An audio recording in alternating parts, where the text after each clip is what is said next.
message came in today about how many events had to come together and be orchestrated in just such a way for you to have breath in your body today, right? How many things had to be just right?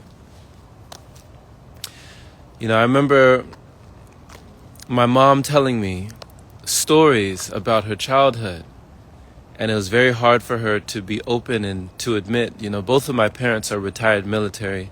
They served in the army. So it's like, with them, it's like a don't ask, don't tell. They won't tell unless you ask, and you have to deeply probe sometimes. So I remember I heard how my mom, you know, in her teens, in her younger years, before she even imagined having me, she was in her teens, she was in Sweden, and she had a stepmother. And this stepmother was very, very abusive. I mean, she would really do, you know, things that seemed sadistic to my mom and her sister. She would have cruel and unusual punishments. You know, she would beat them, she would berate them, she would make them stay outside in the cold Sweden, you know, nights. Like, she would just make them stay outside in the snow until she told them to come inside for no reason. And the abuse got to be so bad that my mom told me that one day she was sitting in her room and the mother of her stepmother came and found her in her room, looking out the window at a nearby tree. She had a rope in her hand.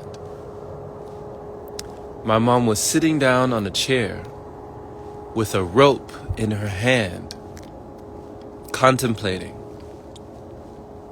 pondering, thinking, imagining, how am I going to do it?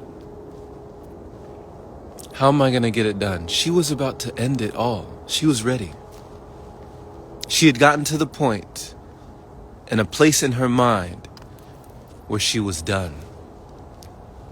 And the grandmother she found her in the room with the rope in her hand, and she ran to my mom's father, who had no idea that all this abuse was going on at the time, and they moved her out of that house. They got her clear from her stepmother, and they moved her somewhere else. If that wasn't enough, when she finally met my father in later years, they were trying to get pregnant. They were trying to have a baby for quite some time.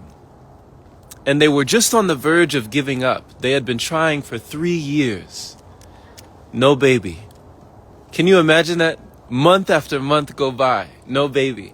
Month after month go by, no baby. A year goes by, no child. A year goes by, no child. Another year goes by, and they're just about to give up. But my dad asked her, just try a little bit more. Are you sure we're doing everything that we can? Are you sure we're doing all that we can? Let's try every option.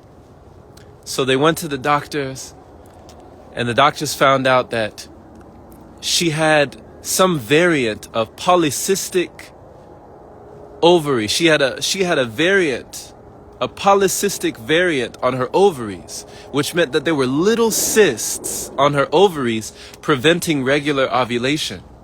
So she couldn't ovulate regularly. So she had to be injected with multiple shots, take multiple pills, just so that she could have regular ovulation, just so that things could be just right for her to get pregnant. And then she finally, after 3 years, she got pregnant.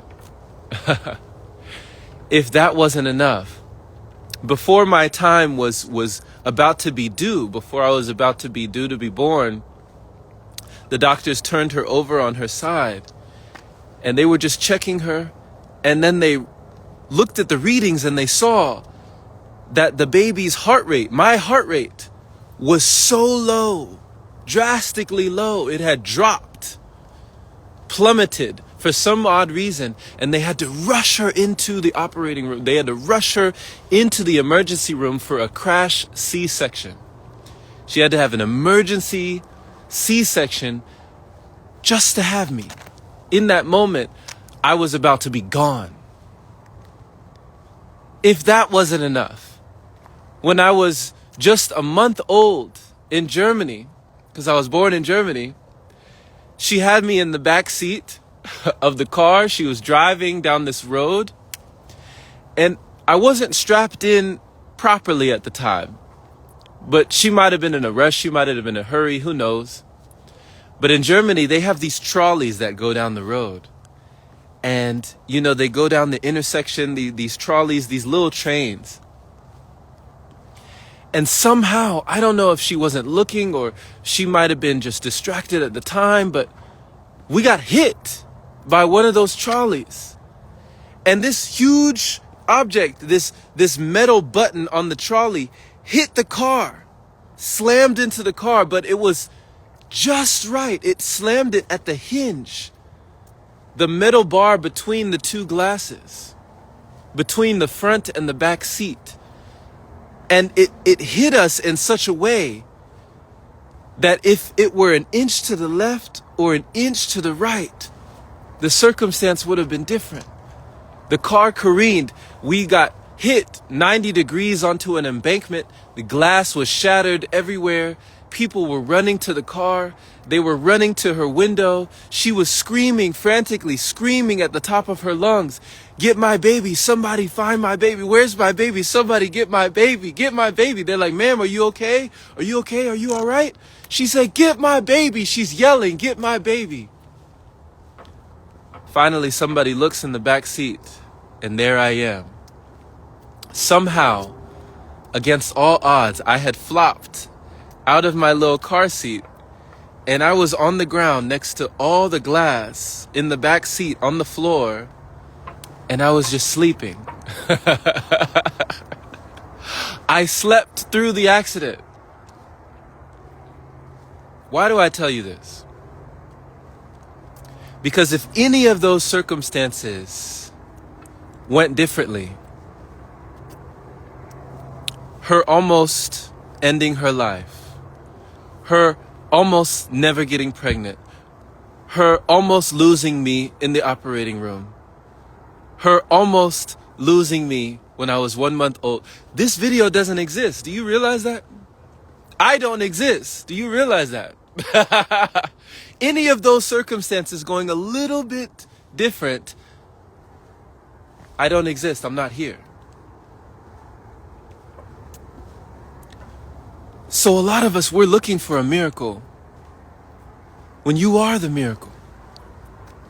If you're looking for a miracle, look in the mirror. You are the miracle. It's you. What more evidence do you need? Do you know that they project, scientists, they cannot calculate, but they project that the odds of you being born in this realm are 400 trillion to 1. Do you understand what kind of astronomical number?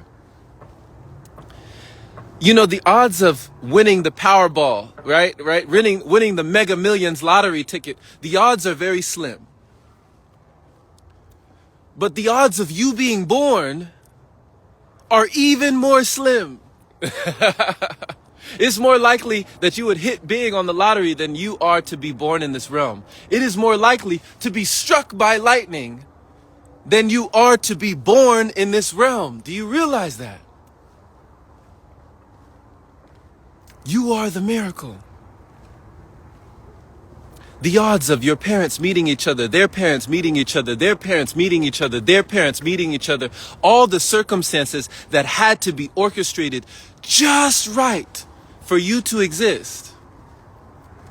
And you think you're not here for a reason? You think you're not here for a purpose? Think again. Think again. So much love, my friend. Much love always, in all ways. And I trust that you realize you're here for a purpose. Realize that purpose. Live a purpose-driven life. No need to think twice, right?